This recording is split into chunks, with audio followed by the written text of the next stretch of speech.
Yep, more Xboxes. So we're back with the Kasumi Blue. So now that we know that it's not quite the original Kasumi Blue that we once knew. This is actually, so it's a 2004 model, 2004 it was manufactured, so it should have something newer than a version 1 board in it. It should have a, I don't know, 1.3, 1.4, 1.5 board, maybe even a 1.6, I'm not entirely sure. But the point is, it shouldn't have a version 1.0 board.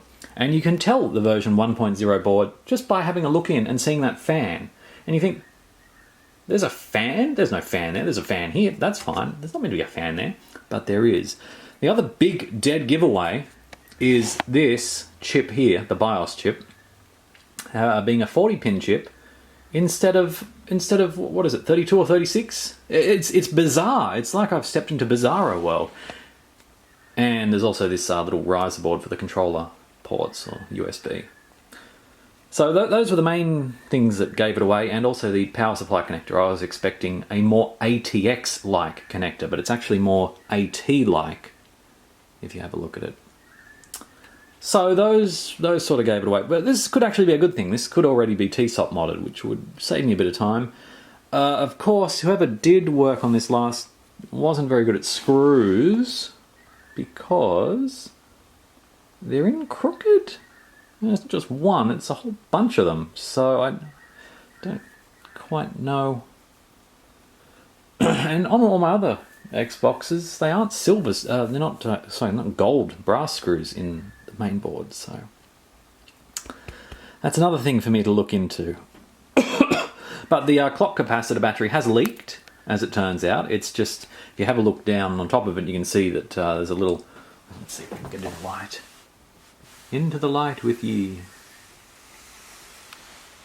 There we go. We have a look down there. No, we can't really see it. Ooh, maybe. No. Anyway, there's a little radius of what looks to be something. And as it turns out, it is all around the clock capacitor. Thankfully, none of the components nearby have corroded, which I'm quite happy with. So let's hope this board's 100%. I've got to get the power supply in, which now sits over here.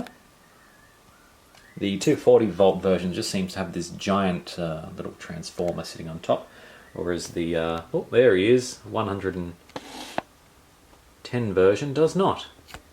So I'll get back to it and we'll check in a moment. Although first I'm going to take out these screws, get the main board out, get rid of that clock capacitor, and check for any TSOP modding on the back of the board.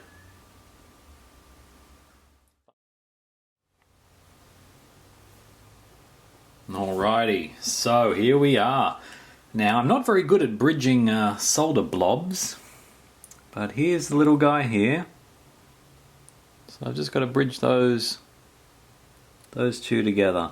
I could use a piece of Kynar wire, sort of leave a little bit exposed and sort of put it on a sort of an L shape and solder it on. It may come to that. I'm just going to try and bridge it with just a bit of solder though, see what I can get to happen. Now you want to make sure you have a nice clean tip on your soldering iron, because I said so.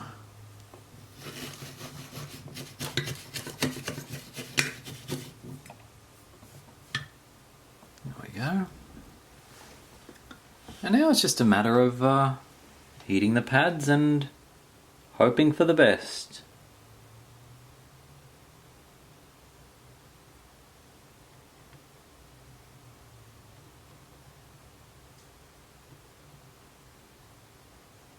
I'll be damned, I actually got some solder on there.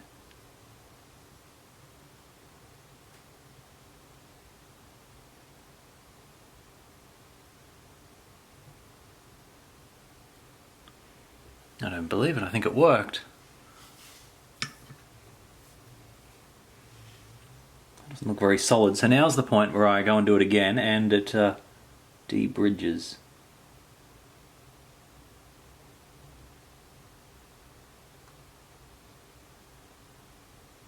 Oh my lord. It's perfect! That's actually Forget everything else I said, that's the best way to do it. It's just to do it right the first time. I don't even need to check the continuity because the whole pad has been eaten by a blob. So now we need to find the same on the reverse side of the board. Which is, let me see if I can find it. R7.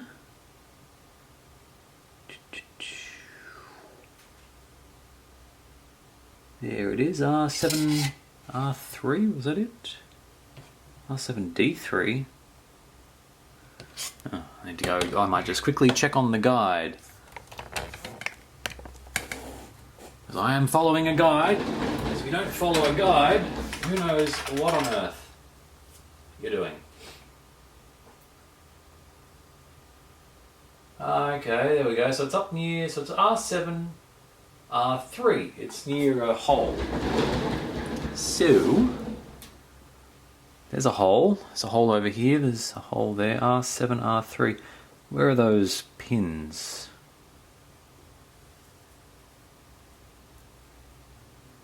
I'm lost. Here we go. R7, R3. Right there. So let's get a bit of a zoom on that.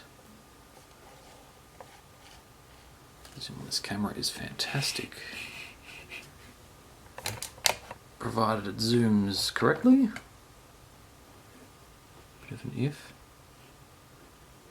So we're looking for R7, R3, just sort of there-ish. Move all this other crap out of the way.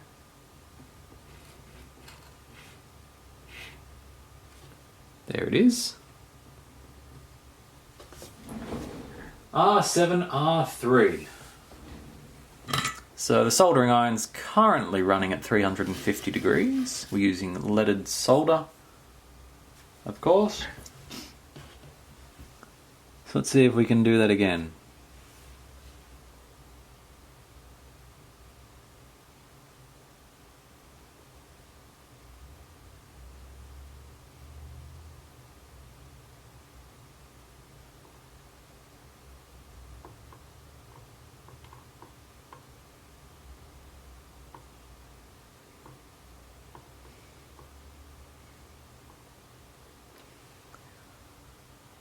Well, that's not quite right because it's sticking out into the air.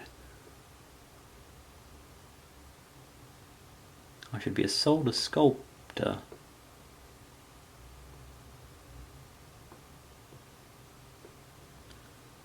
I think that just made a join there. Let's have a look.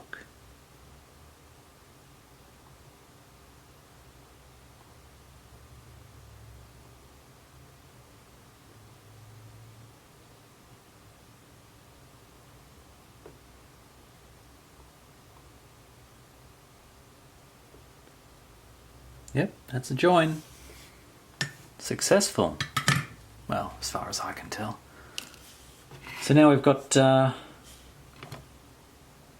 that actually does look quite good. Let's see if I can get a bit of a close-up on the work that we've just done. Well, I've just done. You haven't done anything. You're just sitting there watching this awesome video. Get some autofocus back in our lives. So I can sort of guess at where we're looking. There it is. Looks pretty good. And one reverse side of the board.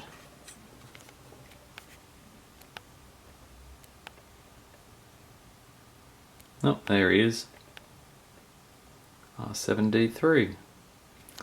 So now we're ready to TSOP flash when the time comes, but for the moment I'm just going to clean up this area with a bit of isopropyl alcohol and some Q-tips or cotton tips, cotton bud tips, whatever they are. You know, they've got the cotton bud on the end and they're the plastic stick. You stab them in your ears even though they say not to. So let's get this version 1 board back up and running.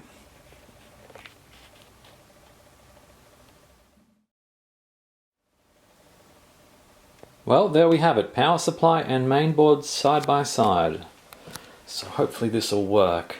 Now, if you're wondering if you've got a 120 or 110 volt or a 220, 240 volt power supply. There's actually a checkbox along the top here on these Delta power supplies. The other way that seems to be pretty obvious is this little transformer there. That's not on the 120 volt one, but it is on the 240. So that's another way, just to be doubly sure. So this one uses the AT-like power connector, which is marvellous. And everything else is connected in. We've got this USB board at the front, and this is going to be a very, very good machine, provided it keeps working. Let's get it over to the test bench. Here we go with first boot. Hopefully no flames will come out the back. Ooh, that's good. Ooh, that whine. So at the moment we have no CD drive or hard drive. I wonder if the Xbox will notice. The green light is flashing a lot.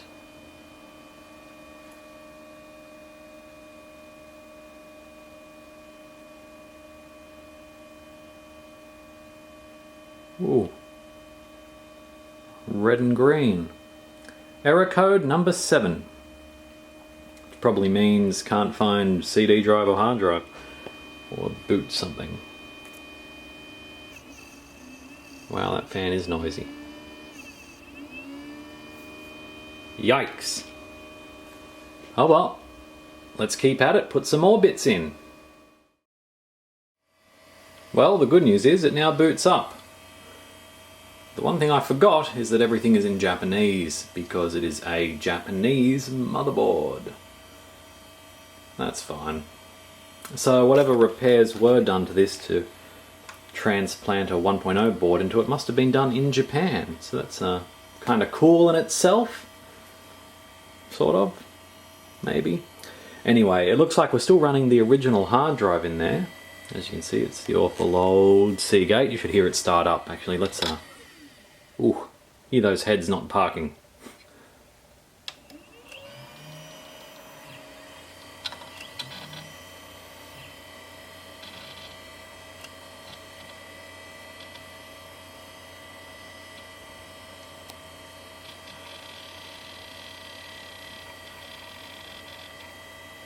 Hear it clicking away? Fantastic.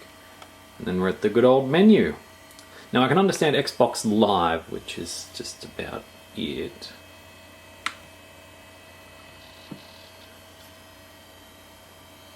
Oh, the hard drive. That's got a lot of memory block things. That's cool. What is this? It's an OEM hard drive. It's not giving me the gigabytes, but that's fine. So we've got the Thomson drive in there. The TGM 600, which is from December 2001, so it's an ancient one, but look at this, it ejects. First time, every time. Magnificent. Makes odd noises when it tries to spin up the disc though, so I'm sure that's normal for the Thomsons. So now I've got to work on soft modding it, which could be a fraction more difficult because it's a Japanese console. And I assume these must be region locked? I need to look into that. But apart from that, you know, I'm happy that we're up and running, at least to some degree. Thanks for watching. Hope you enjoyed. McRetro, signing out. Signing off. That sounds better. Put that in final.